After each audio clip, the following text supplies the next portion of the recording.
উনি কি কোনো মানে লিগ্যাল বডি? আপনার এখানে কোনো লিগ্যাল বডি? তাহলে উনি এখানে কেন যাবেন? আপনি আমাকে বলেন। উনি তো ফটোকপি করে ফ্যামিলি কার্ড ছাপাইছে।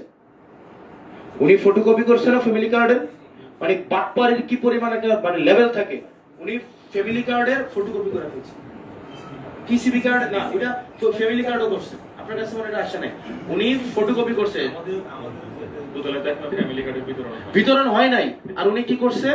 ওই কাগজে মানে কম্পিউটারে টাইপ করছে ফ্যামিলি কার্ড লিখে নাম ঠিকানা বাপের নাম জানো, দেন এটাকে প্রিন্ট করছে, প্রিন্ট করে এটাকে ফটোকপি করে দিছে যে আসলে ইয়া দিবে। এবং এগুলো আমাকে ওই যে টিসিবি কার্ড গুলো আমার কাছে ওই দিন রিপোর্ট আসছে। এই লোকগুলা কি কেন আপনারা স্পেস দেন না? বদনাম কার হয়? যেমন কালকে পত্রিকায় রিপোর্ট আসছে কি প্রকল্প না দিয়ে টাকা উঠাই ফেলছে, তো দুষ্ট আসছে আমার উপরে।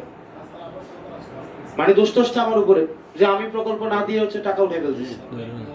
এটা আমার উপরে দোষ আসতেছে না।